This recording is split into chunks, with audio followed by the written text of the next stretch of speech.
When Olivia Underwood ran into the pouring rain that night, she had $18 to her name, a daughter waiting at home, and a shift she couldn't afford to lose.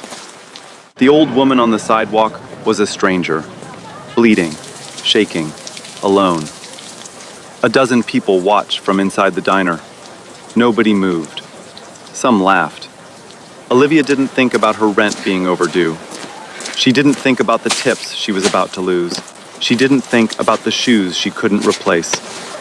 She just ran. And that single decision, the one everyone in that room called foolish, would turn out to be the most important thing she ever did. Because the woman on the ground, she wasn't who anyone thought she was. And the truth would make every person who laughed that night wish they could take it back. But before any of that, before the truth came out, before the cameras, before every person in that diner went silent with shame, Olivia Underwood was just trying to survive another week. Richmond, Virginia, the East Side. Row houses with chipped paint and sagging porches. A laundromat on the corner that always smelled like bleach.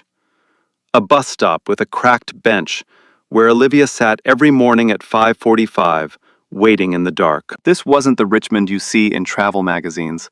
This was Richmond where people worked 2 jobs and still couldn't make rent. Olivia was 29 years old, single mother, 1 daughter, no safety net. Every morning, she woke up at 5:15, before the sun, before the noise. She'd stand in the bathroom for 1 minute, staring at herself in the mirror. Not out of vanity. Out of something closer to a pep talk she never said out loud.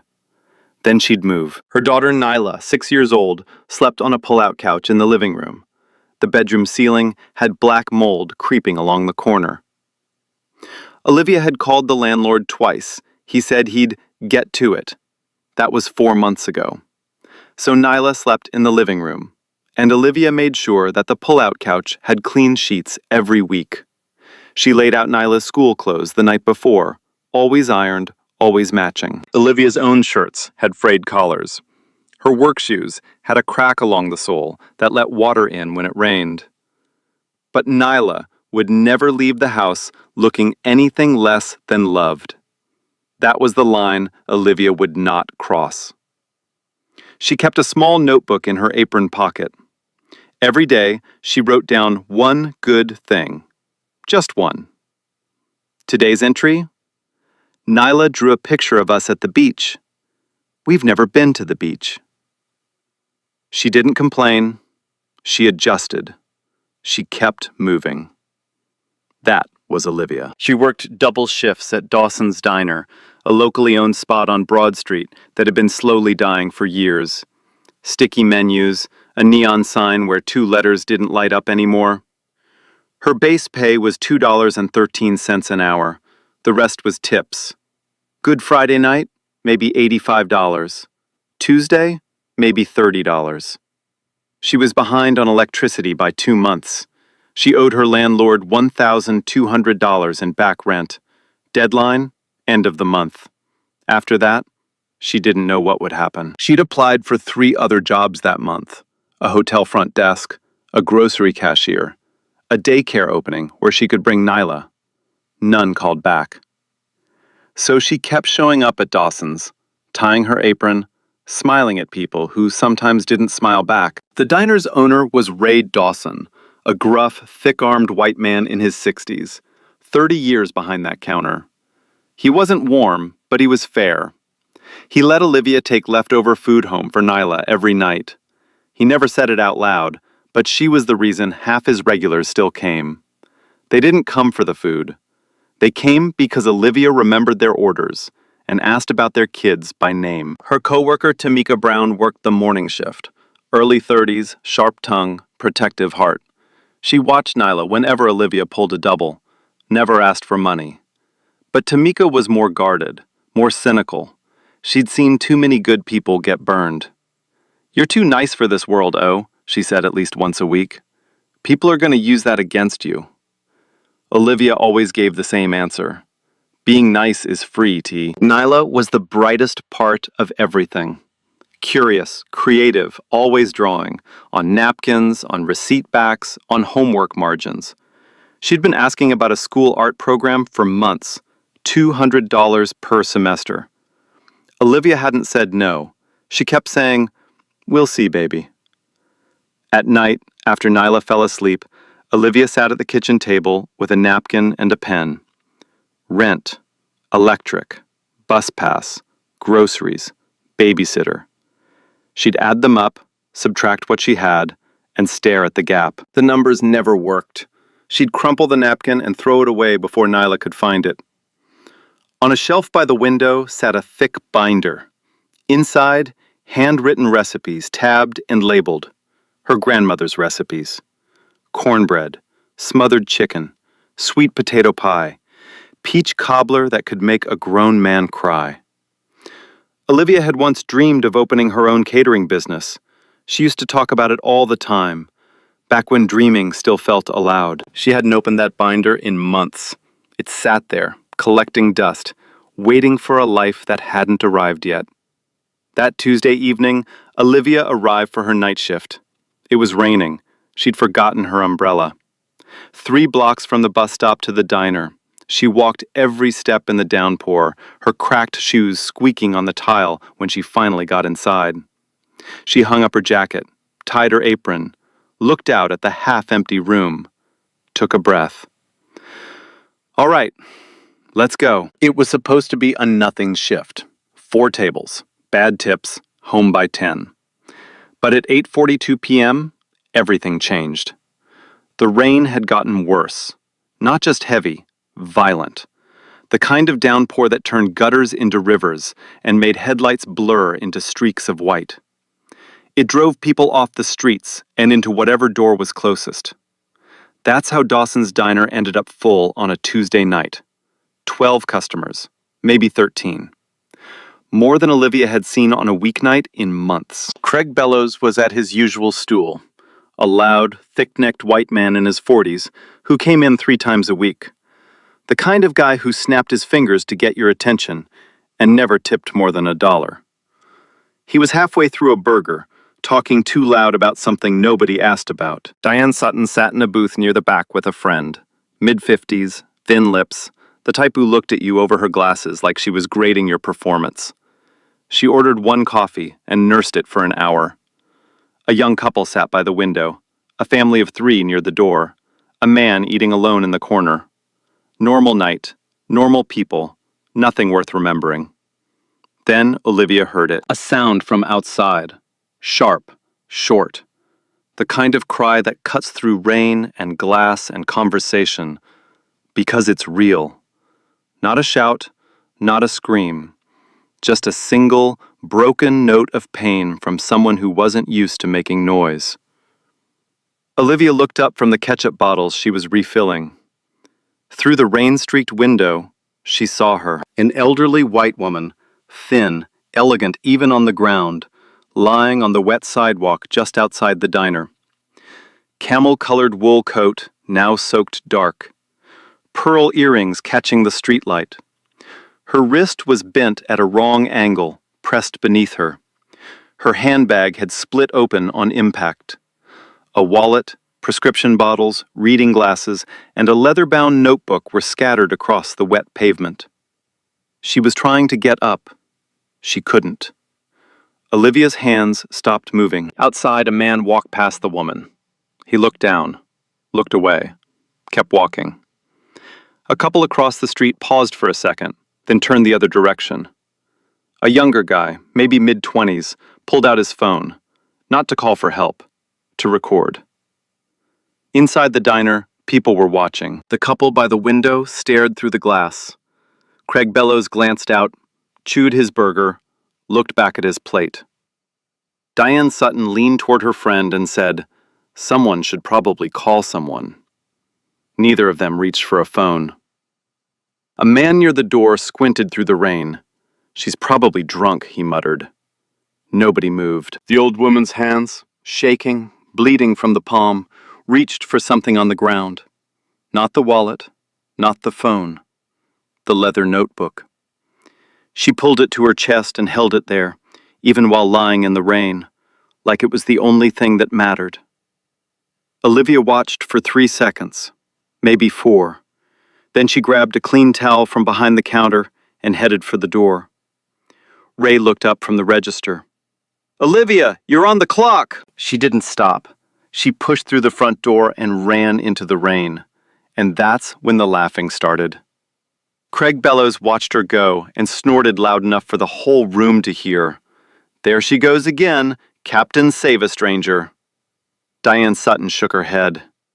That girl is going to ruin her shoes for some random woman who probably has family coming to get her.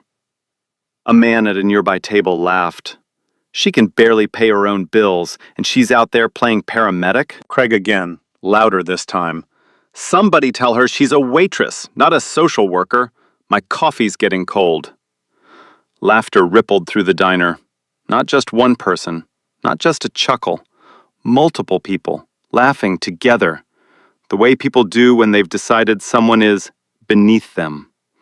The kind of laughter that says, "You don't matter, and what you're doing doesn't matter either." One customer leaned toward another.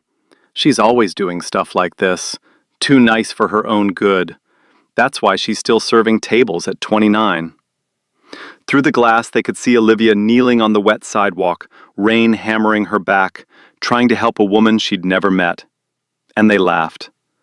But what nobody in that diner knew, what nobody even thought to wonder, was who this old woman actually was. Not the wallet on the ground, not the pearl earrings, not even the leather notebook she held like it was worth more than everything else combined. They didn't see the black SUV with tinted windows that slowed down at the far end of the block. It paused for a few seconds. Then it drove on. Nobody noticed.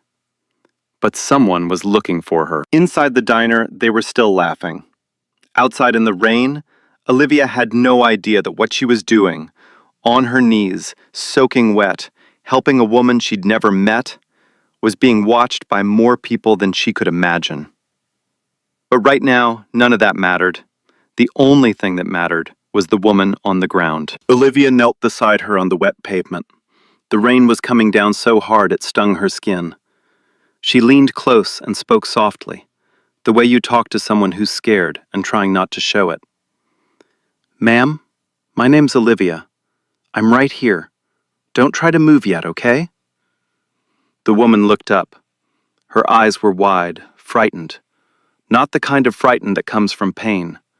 The kind that comes from being helpless when you're not used to it. Olivia draped the dry towel over the woman's shoulders. She gently took her wrist, swollen, bruising fast, but the skin wasn't broken. She held it still and steady. "I think your wrist might be hurt pretty bad," Olivia said, "but you're going to be okay. I'm not going anywhere." The woman's voice came out thin, shaking. "My things, my bag, is everything?" "Everything's right here." Olivia was already gathering the scattered belongings off the wet ground. Wallet, prescription bottles, cracked phone, reading glasses, the leather-bound notebook. She picked up each item carefully, almost reverently, like they belonged to someone who mattered, because they did. She noticed the notebook had gold-embossed initials on the cover, E.A.W. She didn't linger on it. She placed everything back in the handbag, zipped it closed, and set it gently in the woman's lap. "All safe, see? Let's just worry about you right now." Through the diner window, the show continued. Craig Bellows had his phone out, not pointed at the old woman, pointed at Olivia. He was filming her and laughing, showing the screen to the man next to him. "Look at this. She's out there in the rain like she's on Grey's Anatomy." Diane Sutton rolled her eyes from her booth. "I give it 5 minutes before she realizes nobody's going to tip her for this." More laughter, low and mean. Olivia heard it. Through the glass, through the rain, she heard them laughing at her. She paused, just for a half second. Her jaw tightened. Her eyes flickered toward the window. Then she turned back to the old woman and kept working. "Can you stand if I help you?" Olivia asked. I I don't know. That's okay. We'll go slow. Olivia positioned herself beside the woman, slid one arm around her waist, and gently lifted. The woman was taller than Olivia, but frail. She leaned heavily, gripping Olivia's shoulder with her uninjured hand. Step by step, they moved through the rain toward the diner door. Olivia kicked the door open with her foot. The bell above it rattled. Every head in the diner turned. The laughter stopped. Not because anyone felt sorry, because suddenly it was real. The old woman was right there in front of them, wet and shaking, and the waitress they'd been mocking was the only reason she was standing. Olivia guided the woman to the booth closest to the heater. She eased her down onto the seat like she was made of glass. There you go. Just rest. The diner was quiet now. But not the good kind of quiet. The awkward kind. The kind where people look at their plates because they don't want to look at themselves. Craig Bellows muttered under his breath. Great. Now we've got a hospital ward in booth 4. A few people let out a weak laugh, but it was thinner this time, less sure of itself. Olivia didn't react. She went straight to the kitchen, came back with ice wrapped in a clean cloth, a glass of warm water, and a handful of napkins. She sat across from the woman and gently pressed the ice to her swollen wrist. She noticed the prescription bottles in the handbag, picked them up, read the labels one by one, found the blood pressure medication, opened the cap, shook out one pill, and handed it to the woman with the water. She didn't ask if the woman needed it. She just knew. Because she'd done this before, years ago, every night, for her own grandmother. The muscle memory was still there. The gentleness, the steadiness, the instinct to care for someone without waiting to be asked. The old woman watched Olivia's hands, watched her face. A long, quiet look, like she was studying something she hadn't expected to find. You didn't have to do any of this, the woman said softly. Olivia kept wrapping the wrist. Nobody has to do anything, ma'am, but I wanted to. A pause. Those people were laughing at you, the woman said. Olivia's hand stopped for just a second, then kept moving. I know, she said. And you still came out? Yes, ma'am. Why? Olivia looked up. Their eyes met. Because you were on the ground, and nobody else was moving. The woman's eyes filled with tears. She reached out with her good hand and squeezed Olivia's wrist. Not a polite squeeze, a real one, the kind that says, I see you. What's your name? The woman asked. Olivia Underwood. The woman nodded slowly, almost to herself. I will remember that name. Olivia called 911 from the diner phone. The paramedics, led by a young man named Jared Collins, arrived in 12 minutes. Fractured wrist, minor bruising. She needed the hospital. Olivia stayed the whole time. She held the woman's good hand while Jared splinted the wrist.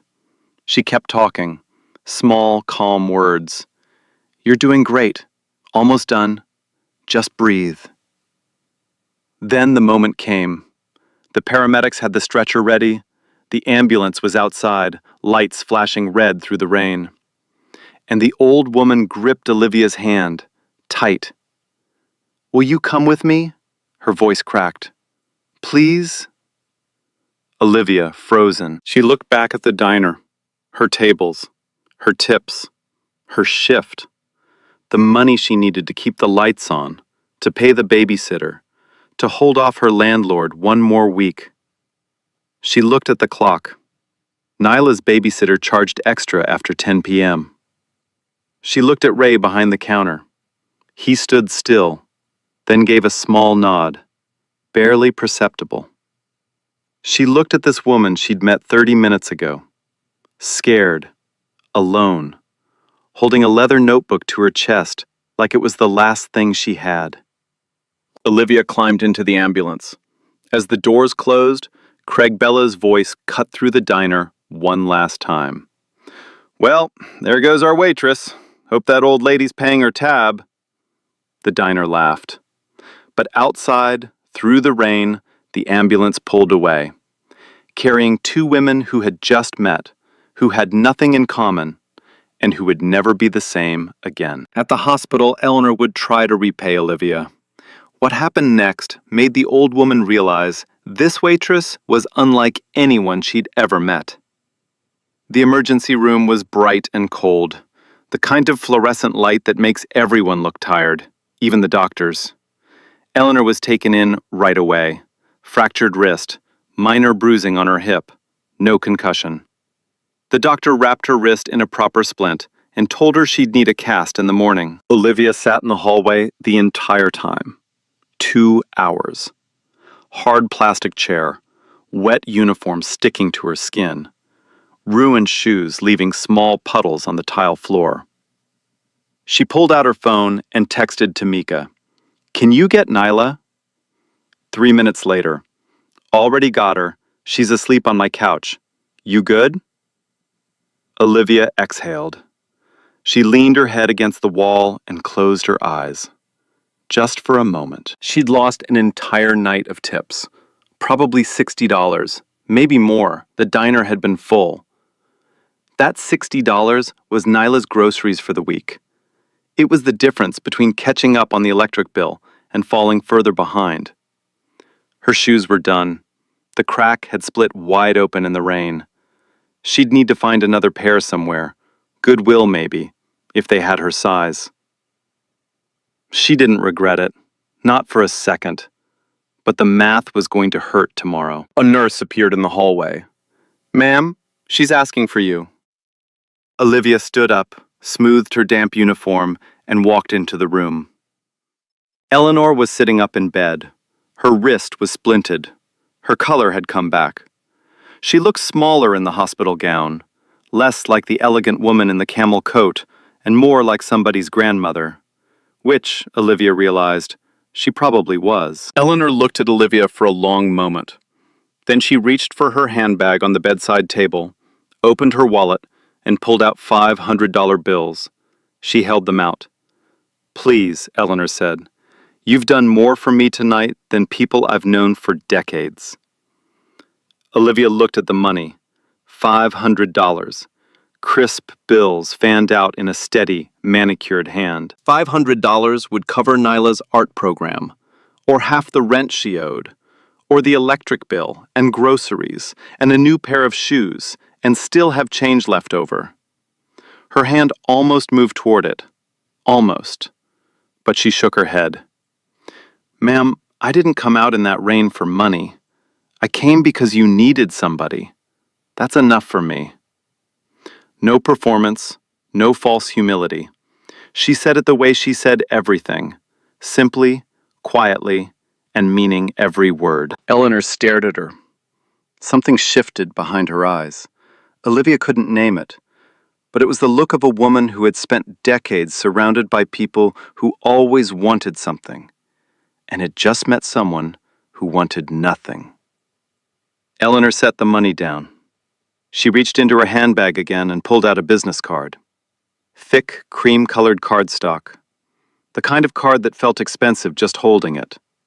She pressed it into Olivia's palm. "If you ever need anything," Eleanor said, "anything at all, you call this number." Olivia looked down at the card. Embossed logo. A stylized gold W inside a laurel wreath. Below it, Whitfield Capital Group. A phone number. No name. She didn't recognize the company. It meant nothing to her. She tucked the card into her apron pocket, right next to her little notebook. Eleanor squeezed Olivia's hand one more time. "You remind me of someone I lost a long time ago." She didn't explain. Olivia helped Eleanor into a taxi outside the hospital. She watched the car pull away into the wet street, taillights blurring in the rain. Then she turned and walked to the bus stop. Alone. On the bus ride home, Olivia pulled the card from her pocket. She turned it over. On the back, in elegant handwriting, Eleanor had written 5 words. "Kindness is never wasted. E.W." Olivia read it 3 times. Then she tucked it back into her pocket and watched the rain streak down the bus window. She had no idea what she was holding. Over the next few days, things started happening around the diner that made no sense, and Olivia had no idea she was being watched. The morning after, Olivia showed up for her shift like nothing had changed. Same apron, same cracked shoes. She'd stuffed newspaper inside to soak up the water. Same smile for customers who didn't deserve it. Craig Bellows was at his usual stool. When Olivia walked past, he smirked. "Hey, Florence Nightingale, how's your patient?" A few people laughed. Olivia didn't flinch. She picked up her tray and started working. Tamika caught her in the kitchen. "You okay?" "I'm fine, T." "You lost a whole night of tips for a stranger." "I know." Tamika shook her head. "You're something else, O, I swear." Olivia shrugged, poured coffee, kept moving. Then the strange things started. Day 3. A man walked into the diner around noon. Tailored charcoal suit, polished shoes. He looked like he'd taken a wrong turn off Wall Street and ended up on Broad Street by accident. He sat at the counter, ordered black coffee, nothing else. He stayed for 25 minutes, didn't talk to anyone, didn't look at his phone. He just watched, scanned the room slowly, took notes on a small tablet. Then he stood up, buttoned his jacket, and left. The tip he left on the counter? $100, on a $3 coffee. Tamika picked up the bill and stared at it. Either that man is crazy, or we're being scouted for a reality show. Olivia laughed, but something flickered behind her eyes. Something she couldn't name. Day 4. Olivia got off the bus for her evening shift and stopped. Across the street from the diner, a black SUV. Tinted windows, engine running, just sitting there. She'd seen that car before, the night of the fall. Same make, same color, same dark windows. It sat there for an hour. Then it pulled away without a sound. Olivia mentioned it to Ray. He barely looked up from the register. Probably an Uber waiting on someone. She nodded, let it go, went back to work. Day 5. A delivery driver walked into the diner carrying flowers. Not gas station carnations in plastic wrap. Orchids, white roses, arranged in a crystal vase that caught the light like it cost more than Olivia's rent. No sender name, no return address. The delivery card had one line, written in careful handwriting. For the woman who stops in the rain. Olivia read it. Her hand trembled. She looked at Tamika. What is going on? Tamika had no answer. The viewers are connecting dots now. The suit, the SUV, the flowers, the business card tucked in Olivia's apron. Something is building. Something is coming. But Olivia doesn't have those puzzle pieces yet. She just has tables to clear and a shift to finish. Then, exactly 1 week after that rainy Tuesday night, the front door of Dawson's Diner opened. And every single person who had laughed at Olivia Underwood was about to find out exactly how wrong they were. Thursday evening, 7:30 p.m. The diner was full, the busiest night in weeks. Every booth taken, every stool was occupied. The smell of coffee and fried onions hanging in the warm air. Craig Bellows was at his usual spot. Diane Sutton was in her booth near the back. The man who'd said Olivia could barely pay her own bills was at a table by the window. Several of the same customers who had watched Olivia run into the rain and laughed were sitting in the same seats they'd been in 7 days ago. The diner was loud, normal, unremarkable. Then the door opened. A woman stepped in first. Charcoal blazer, black heels, hair pulled back tight. She held the door open and stepped to the side like she was clearing a path. Behind her, a man, mid-50s, silver-templed, navy overcoat. He walked the way people walk when they're used to rooms adjusting to them. Not arrogant, just certain. The kind of presence that changes the air before he says a word. Behind him, two more people in dark professional attire, and behind them all, a woman in a camel-colored coat, pearl earrings, wrist in a cast. Eleanor. But she didn't look like the woman on the sidewalk. Not anymore. She walked with her chin level and her shoulders straight, unhurried, composed. The kind of quiet authority that doesn't need to announce itself. The diner went still. Not because anyone recognized them, but because these people did not belong here. The suits alone probably cost more than the diner's weekly revenue. Every customer felt it. Every eye turned toward the door. Olivia was carrying a tray of drinks to table 6 when she saw her. Her face changed instantly. The tray went down on the nearest counter. She crossed the room, not running, but fast, and reached for Eleanor's hands without thinking. "Ma'am, oh my goodness, how's your wrist? Are you okay?" Eleanor smiled. Not a polite smile, a real one, deep and warm and full of something that looked a lot like gratitude. "Much better," Eleanor said, "because of you." The man in the navy overcoat stepped forward. He extended his hand. "Miss Underwood? My name is Graham Whitfield. Eleanor is my mother." Olivia shook his hand. Polite, confused, the name meant nothing to her. "I'm the founder and CEO of Whitfield Capital Group." Olivia blinked. Her hand drifted to her apron pocket. She pulled out the business card, the one Eleanor had given her at the hospital. Cream-colored, gold-embossed W with a laurel wreath. She looked at the card, looked at Graham, looked at Eleanor. The logo matched. Behind the counter, Tamika had already pulled out her phone. Her thumbs moved fast. She typed Graham Whitfield into the search bar and hit enter. Her eyes were wide. She leaned across the counter and whispered, but not quiet enough. "Oh, he's worth $4 billion. A customer at the nearest stool overheard. He turned to the person next to him. That person whispered to the next table. The information moved through the diner like a current, fast, electric, unstoppable. $4 billion.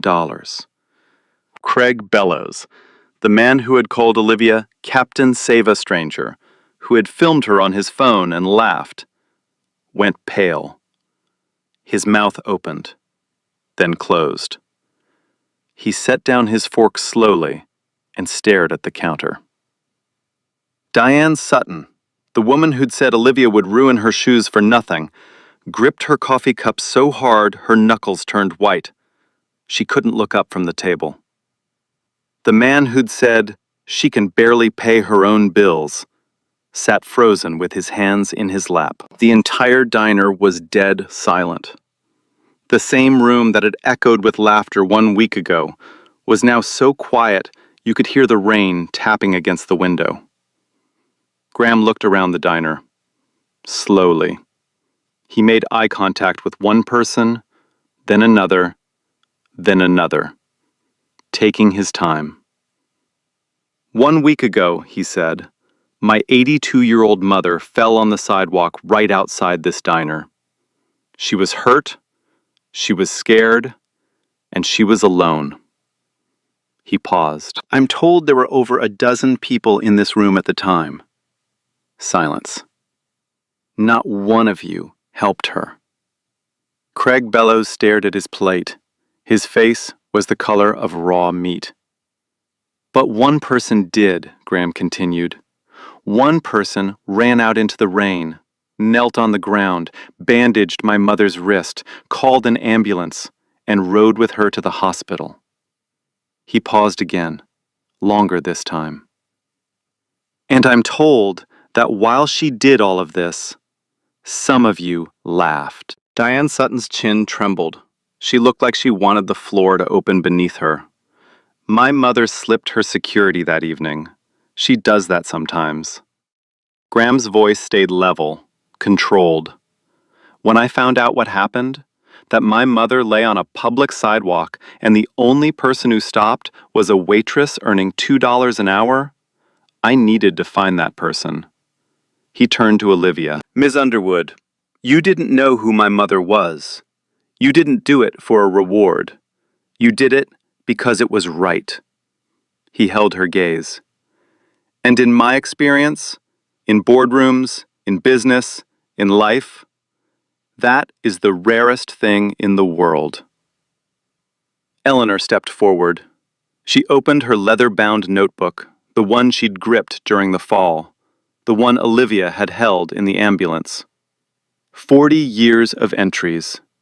Every genuine act of kindness she had ever witnessed, recorded by hand. She turned to the latest page. In her elegant handwriting, 5 words. Olivia Underwood, the only one who stopped. Craig Bellows stood up from his stool. He took 2 steps toward Olivia. His mouth moved, but nothing came out. He sat back down. Diane Sutton was crying quietly in her booth. She mouthed the word, sorry. No sound. Ray Dawson stood behind the counter. His eyes were wet. He didn't say a word. And Olivia, standing in the middle of the diner she'd worked in for years, surrounded by the people who had laughed at her, didn't say anything either. She just held Eleanor's hand. But this wasn't the end of the story, not even close, because Graham Whitfield hadn't driven across the state to say thank you. He'd come to do something much bigger. Olivia thought this was the end of the story. A rich man saying thank you for helping his mother. A handshake, maybe a few kind words. Then everyone goes home. But Graham Whitfield hadn't driven across the state to say thank you. He came to change her life. Ms. Underwood, Graham said, would you sit down with me for a moment? Olivia hesitated. She looked around the diner. Every pair of eyes was on her. Customers pretending to eat but not chewing. Tamika frozen behind the counter with a coffee pot in her hand. She sat down in the booth across from Graham. Eleanor slid in beside her. The woman in the charcoal blazer, Sloane Perry, placed a folder on the table. Thick, professional, the kind of folder that holds something important. Graham folded his hands on the table. Whitfield Capital Group has a community investment division, he began. We fund small businesses in underserved neighborhoods. We've been running this program for 6 years. Bakeries, repair shops, cleaning services, real businesses built by real people. Olivia nodded slowly. She didn't know where this was going. We've been looking for the right person to anchor a new pilot program here in Richmond. Someone the community trusts. Someone with character. He paused. Someone who proves, under pressure, when no one's watching, when there's nothing to gain, that they lead with integrity. He looked at her steadily. We've done our research, Ms. Underwood. Olivia's breath caught. We know about your grandmother's recipes. We know about the binder on your shelf, the one you haven't opened in months. We know you once dreamed of starting your own catering business. Olivia's lips parted. She hadn't told anyone about that binder, not anyone except Tamika. She looked at Tamika behind the counter. Tamika shook her head. She hadn't said a word. Graham continued. And we want to make it happen. He opened the folder. Inside, documents, floor plans, financial projections. He laid them out one by one as he spoke. First, full funding to open your own restaurant and catering business. Build out, commercial kitchen, equipment, licensing, first-year operating costs. $350,000. Olivia didn't move. She heard the number, but it didn't register. It was too large. It belonged to a different world. A world that didn't include cracked shoes and crumpled napkins and $60 Tuesday nights. Second, a 2-year mentorship program through Whitfield Capital. We'll pair you with experienced restaurateurs and business coaches who will walk beside you every step. He turned a page. Third, an education trust for your daughter Nyla. $25,000. Tuition, art programs, supplies, covered through high school graduation. Olivia's hand moved to her mouth. She pressed her fingers against her lips. Nyla. He said Nyla's name. And fourth, Graham looked up from the folder. He looked past Olivia, toward the counter, where Ray Dawson stood completely still. An $80,000 renovation grant for this diner. New kitchen, roof repair, updated dining room. This place gave you a chance when nobody else did. It deserves to survive. The diner was silent. Olivia didn't scream. She didn't jump up. She didn't clap her hands over her face the way people do in surprise videos on the internet. She went completely still. Her hand drifted down from her mouth to her apron pocket, to the little notebook where she wrote one good thing every day. Her fingers touched the edges of it. Her lips parted, but nothing came out. She looked at Eleanor. She looked at Graham. She looked at the folder full of documents that contained a future she had stopped believing in. Then the tears came. Not loud, not dramatic, quiet tears. The kind that roll slow and steady and come from somewhere so deep you didn't even know it was there. She covered her mouth with one hand. "You didn't have to do this," she whispered. Eleanor took Olivia's hand. Her grip was gentle but firm. "You didn't have to kneel in the rain for a stranger," Eleanor said. "But you did. So here we are." Behind the counter, Ray Dawson heard the number. $80,000. For his diner. The diner he'd poured 30 years of his life into. The diner that was 3 months from closing. He sat down in the nearest booth, put his face in his hands. The room was quiet enough to hear him breathing. When he looked up, his eyes were red. His voice was barely a whisper. "I was going to close in 3 months. I hadn't told anyone." Nobody spoke. Nobody needed to. Olivia wiped her eyes. She looked at Graham. And then she said something he wasn't expecting. "I'll do it, but I have one condition." Graham raised an eyebrow. "The business hires from my neighborhood, local people, local suppliers. If this is going to mean something, it has to mean something for everyone, not just me." Graham studied her for a long moment. Then he smiled. Not a business smile, but a real one. "That's exactly why we chose you, Ms. Underwood." From across the diner, a chair scraped against the floor. Craig Bellows stood up. He walked slowly toward Olivia's booth. His hands were at his sides. His voice was thick. "Olivia, I laughed at you. I filmed you on my phone. He stopped, swallowed hard. "I'm sorry. I'm really sorry."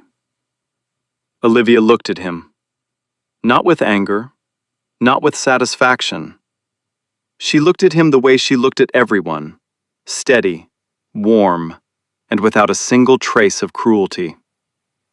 "It's okay, Craig. We're okay." She meant it. No grudge, no scorecard, just grace. The diner saw it, and the weight of that forgiveness was heavier than any revenge could ever be. From behind the counter, Tamika wiped her eyes with the back of her hand. She sniffed once. Then she said what only Tamika could say. "I told you, O. Too nice for your own good. Beat. You better make me the manager." The diner laughed, but this time it was different. This time it was warm. The kind of laughter that doesn't tear down, the kind that heals. 6 months later, the block where Olivia used to walk in the rain to catch the bus, you wouldn't recognize it. It started with the diner. Dawson's Diner closed for 3 weeks for renovation. New kitchen, new roof, the one that had been leaking since before Olivia started working there. Fresh paint on the walls, updated booths, a new sign out front. But Ray kept the original name. He said the name wasn't just a sign. It was a promise. 30 years of showing up. He wasn't about to erase that. Behind the counter, Ray hung a framed photograph. Olivia and Eleanor, taken the night of the offer. Olivia in her stained apron, eyes still red from crying. Eleanor beside her, cast on her wrist, smiling like she'd just found something she'd been looking for a very long time. The local news picked it up first. Andrea Moore from Channel 12 Richmond ran a 3-minute segment. She called it The Waitress Who Stopped. It aired on a Wednesday evening, and by Thursday morning it had been shared over 40,000 times. People started coming to Dawson's Diner just because of the story. Not tourists, real people, families from across Richmond. Couples who drove an hour just to eat at the place where it happened. Old regulars who'd stopped coming years ago came back. The diner that was 3 months from closing now had a 6-month wait list for Friday nights. Ray hired 2 new staff. He gave Olivia a raise before she even left to start her own business. "You earned it a long time ago," he said. "I just couldn't afford it until now." Then came Underwood Kitchen, 3 blocks from the diner. A small storefront with a big window. Olivia designed the menu herself, straight from her grandmother's binder. The same recipes that had been collecting dust on her shelf. Cornbread, smothered chicken, sweet potato pie, peach cobbler. She spent weeks in that kitchen before the grand opening, testing, adjusting, getting it right. She wanted every plate to taste the way her grandmother's kitchen smelled, warm and safe, and like somebody loved you. Opening day. Eleanor cut the ribbon with her healed hand.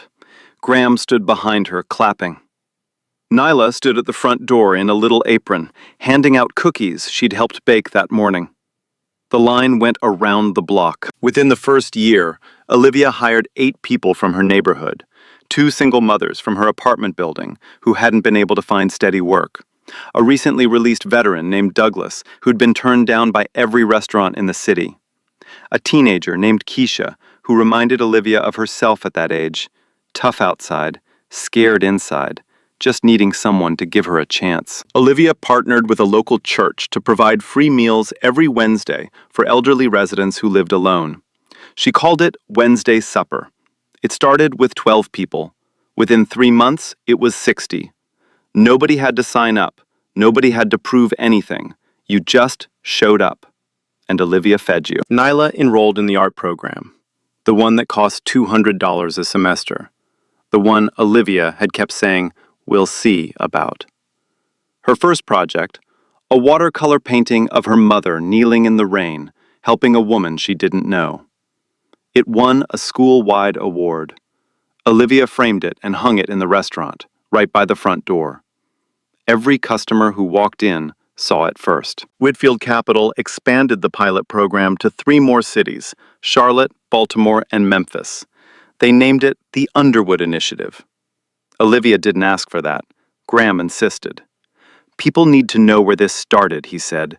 "They need to know a name." Craig Bellows became one of Underwood Kitchen's most loyal customers. He came in every Saturday. He never talked about that night. But every weekend, he volunteered at the Wednesday supper program, setting up tables, carrying plates, cleaning up after. He never missed. Ray installed a board at Dawson's Diner, a pay-it-forward board, where customers could buy a meal for someone who couldn't afford one. Within 6 months, over 500 meals had been funded. The board was covered in handwritten notes.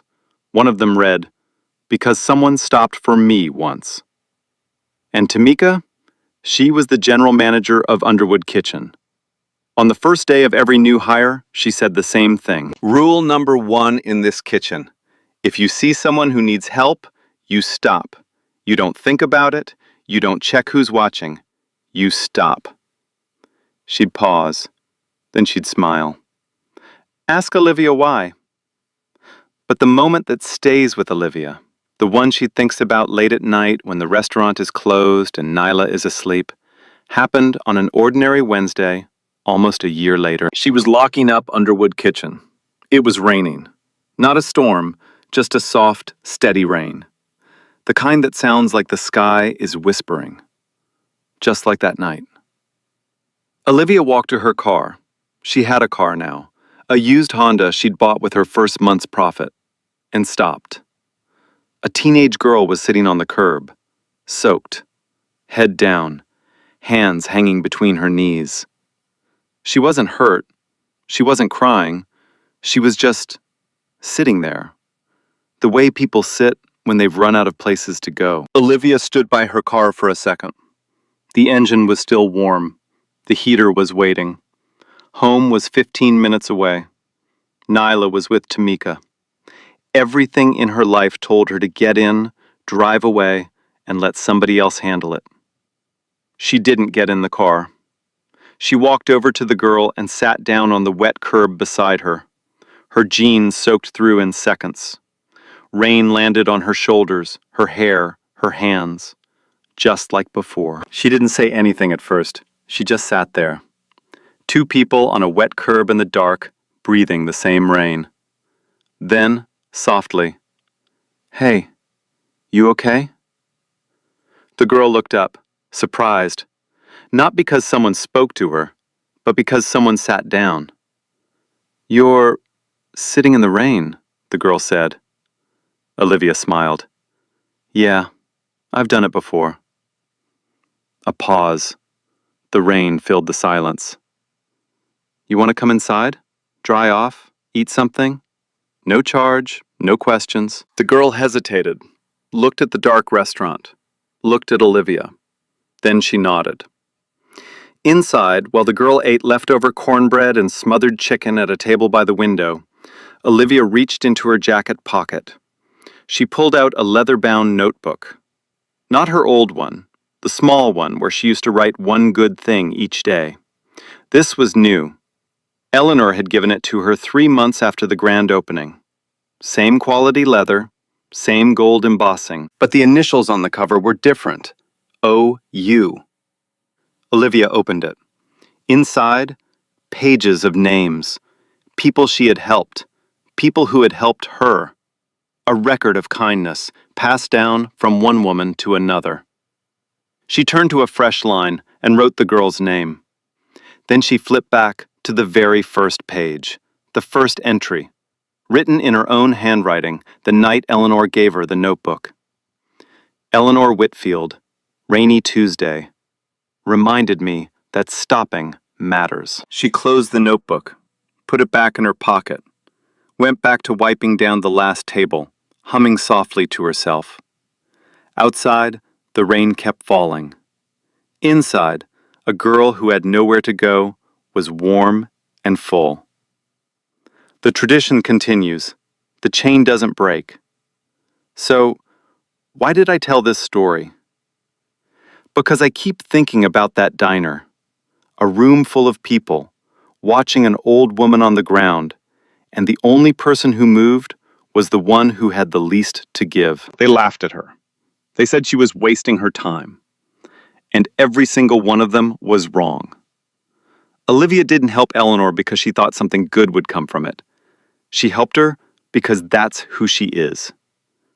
And I think we all need to ask ourselves, honestly, would we have been Olivia? Or would we have been one of the people at the table, watching through the window, convincing ourselves it wasn't our problem? Quiet kindness still exists, but it won't survive if we keep laughing at the people who practice it. If this story hit you the way it hit me, leave a like, share it with someone who needs to hear it today. And if you haven't subscribed yet, go ahead and tap that button. I'll see you in the next one. A whole room full of people, and the only one who moved was the woman making $2 an hour. Everyone else watched through the window and laughed. But here's what gets me about Olivia.